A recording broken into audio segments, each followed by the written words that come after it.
लघुस्तवः ऐन्द्रस्येव शरासनस्य ददति मध्ये ललाटं प्रभां शौक्लीं कान्तिमनुष्णगौरिव शिरस्या तन्वती सर्वतः एषासौ त्रिपुरा ह्यदि द्युतिरो वोष्णांशो सदाह स्थितात् चिन्ध्यान्नः सहसा पदैस्त्रिभिरदं ज्योतिर्मयी वाग्मयी या मात्रा त्रपुशीलतातनुल सन्तस्तुतितस्पर्धिनी वाग्बीजे प्रथमे स्थिता तव सदा तां मन्महे ते वयं शक्तिः कुण्डलिनीति विश्वजनन व्यापरबद्धोद्यमाः ज्ञात्वेत्तं न पुनः स्पृशन्ति जननी गभेर्बकत्वं नराः दृष्टा सम्भ्रमकारि वस्तु सहसा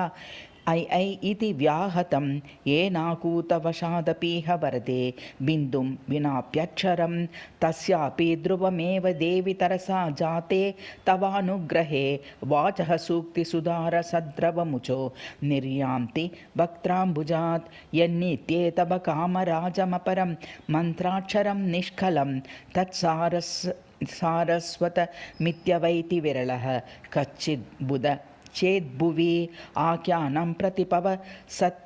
सत्यतपसो यत्कीर्तियं तो द्विजाः प्रारम्भे प्रणवास्पद प्रणयितां नीतोच्चरन्तीं स्फुटम् यत्सद्यो वचसां प्रवृत्तिकरणे दृष्टप्रभावं बुधेः तार्तीयं तदह नमामि मनसा त्वद्वीजमिं दुःप्रभम् अस्वत्योर्वोऽपि सरस्वतीमनुगतो जाडाम्बुवि चित्तये गोशब्दो गिरिवर्तते सनियतं योगं विना सिद्धिदः ऐकेकं तव देवि बीजमनगं सव्यं जनाव्यञ्जनं कूटस्थं यदि वा पृथक् क्रमगतं यद्दास्थितं व्युत्क्रमात् यं काममपेक्षयेन विधिना केनापि वा चिन्तितं जप्तं वा सफलीकरोति सततं तं समस्तं नृणां वामे पुस्तकधारिणीमभयदां साक्षस्रजं दक्षिणे भक्तेभ्यो वरदानपेशलकरां कर्पूरकन्दोज्ज्वलाम् उज्जृम्भाभुजपत्रकान्तिनयन स्निग्धप्रभालोकिनीं ये त्वामम्बनशीलयन्ति मनसा तेषां कवित्वं कुतः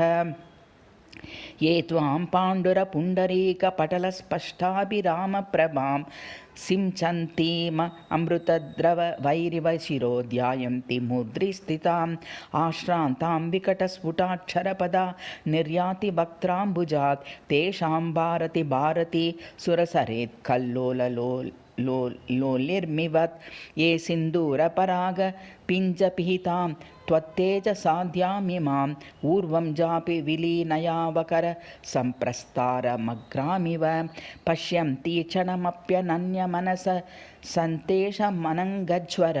क्लान्तस्रस्तकुरङ्गशाबकतृणो वश्या भवन्ति स्फुटं चञ्चत्काञ्चनकुण्डलाङ्गधरा रामाबद्धकाञ्चीस्रजं ये त्वां चेतसि तद्गते क्षणमपि ध्यायन्ति कृत्वा स्थिराम् तेषां वेश्मसु विभ्रमाद हरहुः स्वारी भवत्यश्चिरं माद्यत्कुञ्जरकर्णतालतरलाः स्थैर्यं भजन्ते श्रियः आर्भट्या शशिखण्डमण्डितजटाजूटां नुमण्डस्रजं बन्धूकप्रसवारुणाम्बरधरां प्रेतासनाद्यासिनीं त्वां ध्यायन्ति चतुर्भुजां त्रिनयनामापीनातुङ्गस्तिनीं मध्ये निम्रबलित्रयाङ्किततनुं त्वद्रूपसंवित्तये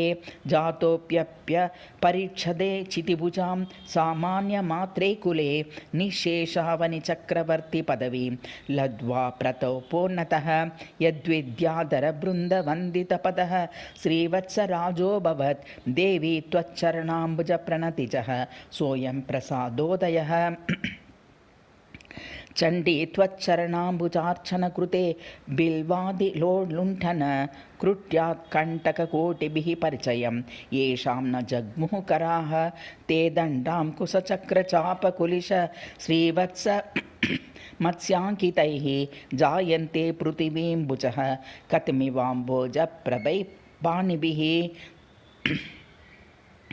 विप्राहशोनिभुजो विशस्तदितरे चीराज्यमध्वासवैः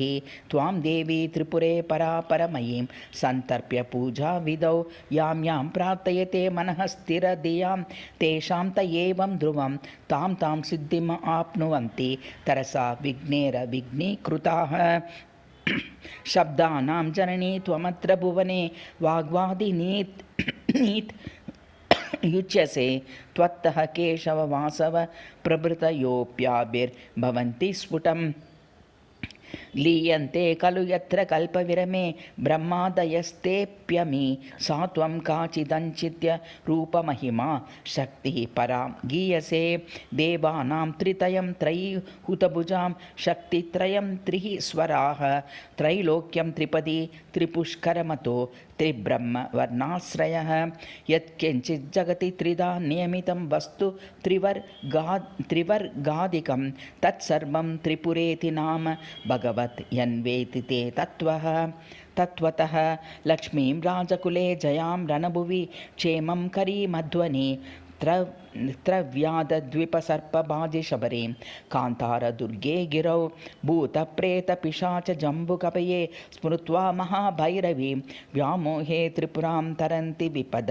स्तारं च तोयप्लवे मायाकुण्डलिनी क्रिया मधुमती काली कलामालिनी मातङ्गी विजया जया भगवती देवी शिवा शाम्भवी शक्तिः शङ्करवल्लभा त्रिनयना वाग्वादिनी भैरवी हीङ्कारी त्रिपुरा परा परमयी माता कुमारी इत्यसि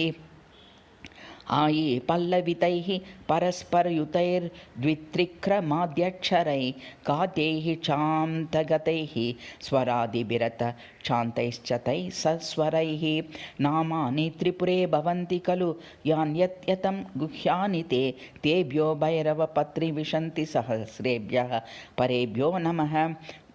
बोधव्या निपुणं बुधैः स्तुतिर्यं कृत्वा मनस्तद्गतं भारत्या श्रीपुरेऽन्यन्यमनसा यत्राद्य वृत्ते स्फुटम् एकदवित्रिपदक्रमेण कथितस्तत्पादसङ्ख्याक्षरैः मन्त्रोद्वारविधिर्विशेषसहितः सत्सम्प्रदायान्वितः सावाद्यं निरवद्यमस्तु यदि वा किं वानया चिन्तया नूनं स्तोत्रमिदं पठिष्यति जनो यास्यास्ति भक्तिस्वयि सञ्चित्यापि लघुत्वमात्मनि दृढं सञ्जायमानं हठात् त्वद्भक्त्या मुखरीकृतेन रचितं यस्मान्मयापि ध्रुवम् इति श्रीकालिदासविरचित पञ्चस्तव्यां प्रथमः लघुस्तवः।